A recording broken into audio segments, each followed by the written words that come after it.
여호와 이레, 하나님의 산에서 준비하시는 하나님을 보게 되는 그런 은혜가, 그런 복이 우리들 가운데 충만하기를 소망합니다. 우리는 누구나 아브라함이 받은 여호와 이레의 복을 원하지만 아브라함이 겪은 고통의 시간, 시험은 원하지 않아요. 유대인들은 창세기 22장에서 아브라함이 이삭을 번제로 드리려 한 사건을 일컬어서 아케다라고 합니다. 이 아케다는 묶임, 결박이란 뜻의 히브리어예요. 여호와 이레, 하나님의 준비하심과 성취하심, 그 이전에 아케다, 묶임이 있었습니다. 아케다가 없는 여호와 이레만 있으면 얼마나 좋을까요? 그러나 대부분 하나님의 축복은 묶임과 고통 뒤에 오고는 합니다. 여러분에게는 어떤 아케다, 묶임과 고통이 있으신가요? 자녀, 손자들이 취업, 승진, 진학 등에서 탈락의 쓴잔을 마십니다. 이런 문제들은 언젠가 다시 이뤄질 수 있고 조정되어서 해결될 수 있는 일이죠. 또 이것은 비교적 심각한 문제가 아닐 수도 있습니다. 그런데 지금 아브라함이 마주하고 있는 문제, 그의 묶임, 그의 아케다는 어떤 것이었나요? 가장 귀한 독자 이삭을 죽이라는 아주 이해 불가능한 그런 시험이에요. 훗날 해결 가능하고 보상 가능한 일이 이것은 아닙니다. 오늘날 아케다, 또 딜레마를 겪고 있는 우리가 말씀을 통해 앞으로 나아갈 새 힘을 얻게 되는 이 시간이 되기를 간절히 소망합니다. 아브라함의 믿음 첫 번째, 하나님은 사랑의 하나님이시다. 아브라함은 그 모든 인생의 여정 가운데 사랑의 하나님을 만나게 되었어요. 자, 아브라함의 믿음 두 번째, 이삭을 통해 믿음의 자손을 이루실 것이라는 약속, 아브라함이 그것을 믿었습니다. 우리 삶에 여호와 이레의 복도 있지만 아케다, 묶임의 시련도 있어요. 앞에서 말씀드렸듯이 아브라함에게는 그 시험이 너무나도 가혹하고 잔인했어요.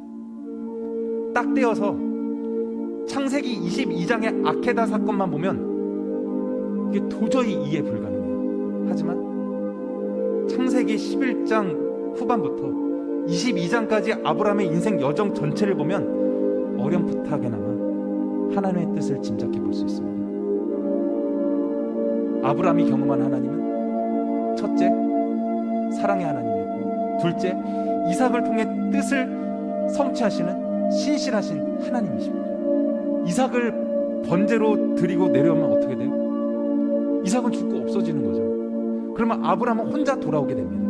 그런데 아브라함은 이삭과 함께 살아 돌아올 것을 믿었어요. 우리가 너희에게로 돌아오리라.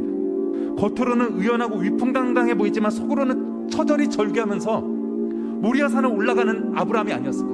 하나님의 뜻을 알고 오르는 골고다지만 절규와 탄식으로 그 길을 오르신 메시아 예수님처럼 말이죠. 이제 아브라함이 칼을 들고 아들 이삭을 내리칩니다.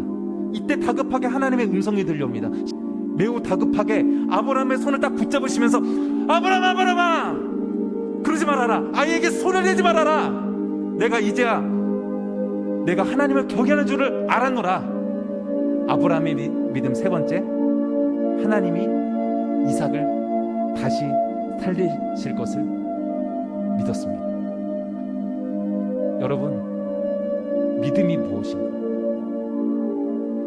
믿음은 상황 그 너머서를 보는 거예요. 죽음 그 너머서를 보는 것입니다. 그 모든 것을 뛰어넘는 초월자 하나님을 보는 것, 그것이 믿음입니다.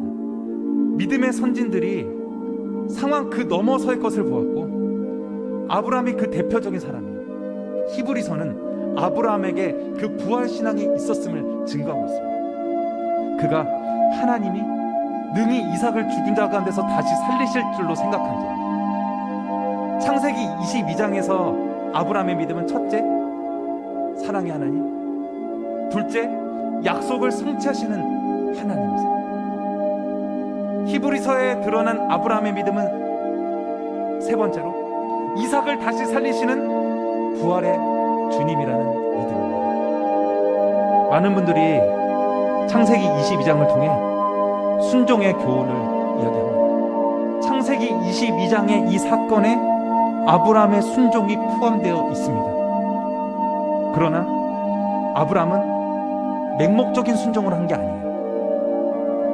중요한 것은 우리가 믿기는 믿는데 그 믿음의 내용이 무엇인가 하는 것입니다. 믿음은 모험입니다. 하지만 근거 없는 맹종에 의한 자기 확신은 믿음이 아니에요. 하나님의 역사하심을 믿음으로 한계 상황 그 넘어서를 보는 것이 참된 믿음입니다. 하나님은 모든 것을 운명론적으로 결정 내리시는 것이 아닙니다. 또 하나님께서는 대부분 자연의 법칙을 초월해서 역사하지도 않으십니다. 자연의 법칙 가운데서 역사하세요. 하지만 모든 일에는 하나님의 보이지 않는 손길, 하나님의 보이지 않는 섭리가 있습니다. 그 섭리로 순양을 거기 예비해 두신 것을 아브라함은 믿음으로 볼 수 있게 된 거예요. 믿음은 삶을 해석하는 것입니다. 하나님의 섭리와 필연으로 삶을 보며 해석하는 것입니다. 믿음의 사람은 우리 시야 넘어서, 우리 한계 상황 넘어서 계신 하나님의 준비하심, 하나님의 일하심을 봅니다.